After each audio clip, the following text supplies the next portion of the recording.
$100 order. Can I get my $80 back?" And they're like, I literally got an email that was pretty much like, "Bro, we're broke."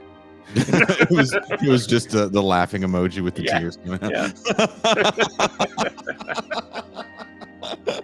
That was me at work when I was listening to the draft and I hear, "With the third pick of the first round, the New England Patriots take Drake May, quarterback, North Carolina." And I was just like, I was like, man, I'm not even gonna message this man. Well, I was doing the draft started at 5 my time, so I was watching a little bit of it before I had to get ready to do the show because we were doing a show Thursday. Mhm. And when I saw that pick, and then hearing the people coming all over themselves as they're talking about it. Drake May is 6'5".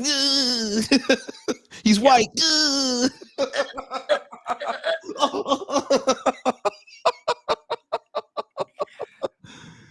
He can't read a defense for shit, but he can make plays. We don't know what that means. Look, he's got a great release point. He's had some trouble against second-tier competition. Yeah. And it's just like, for me, like, I knew Mac Jones was going to have a hard go in the pros, right? Because he played with some of the best wideouts in the NFL or in college football. No, you said it right the first time. Oh, yeah. Okay. And then I knew, like, going to the Patriots, man, Brady worked magic with less than talent for the most part, right? Mm-hmm. And Mac Jones wasn't that guy, right? He wasn't that guy. So I knew he was going to have some trouble. And then when you see that, McDaniel's not going to stick around, he's going to go after another head coaching gig. And then, they didn't really sign anybody. And then they have Matt Patricia and Joe Judge, two men who've never coached an offense or been offensive position coaches. Bill lets them call the plays. I was like, oh man, this is like one step forward, 28 steps back for Mac Jones. And then you had last season. I'm like, that's it for him. That's fucking it, dude. So now Mac Jones gets to enter the Blaine Gabbert portion of his career. Well, he'll make $30 million being a backup and maybe playing in 3 more games over the next 8 years. And I'll tell you what, fuck, I'll do it right now.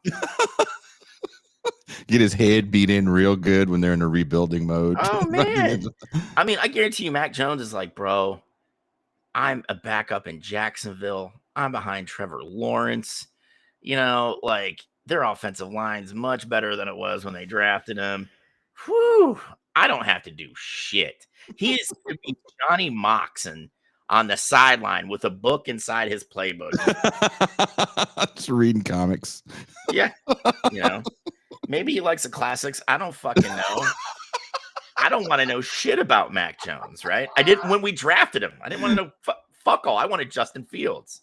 Ooh, that would have been a much. Why did New England? It felt like they wanted to experiment with Cam Newton, but when they got Cam Newton, and even Cam Newton has spoke about this, he didn't feel ready.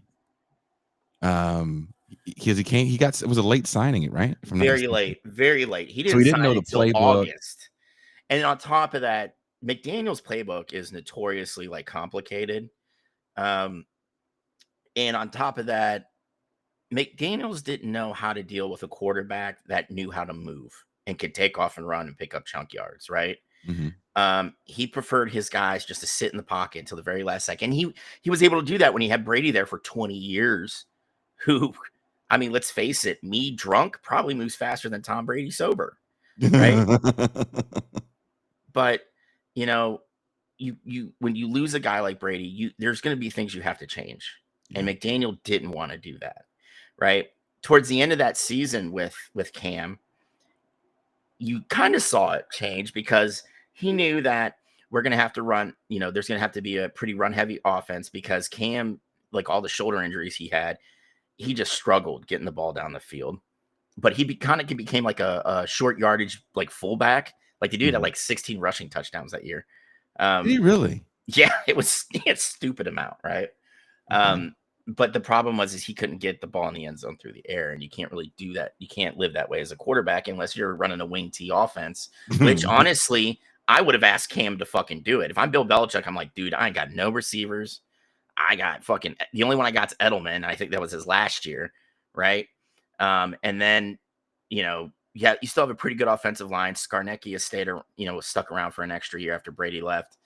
And